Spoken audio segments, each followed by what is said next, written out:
शेगावच्या श्री गजानन महाराजांची एक सुंदर गोष्ट। खूप वर्षांपूर्वी शेगाव गावात एक साधे, शांत आणि दयाळू संत राहत होते, गजानन महाराज। गावातील लोक त्यांना खूप मानत, पण महाराज नेहमी साध्या रूपात फिरत असत।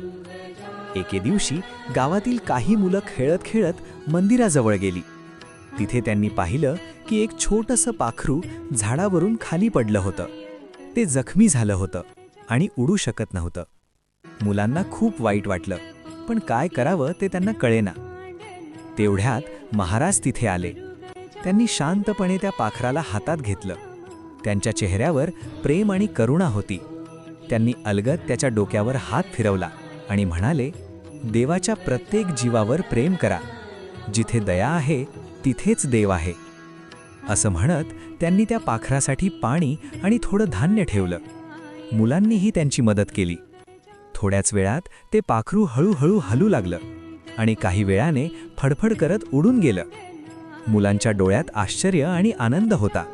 त्यांनी महाराजांना विचारलं, महाराज, हे कसं झालं? महाराज हसून म्हणाले, जेव्हा मनात प्रेम आणि श्रद्धा असते तेव्हा देवाची कृपा आपोआप मिळते। त्या दिवसापासून मुलांनी ठरवलं की ते कधीही कोणत्याही जीवाला त्रास देणार नाहीत आणि नेहमी मदत करतील।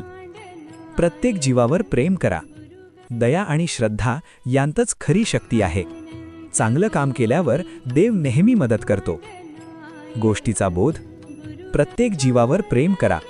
दया आणि श्रद्धा यांतच खरी शक्ती आहे।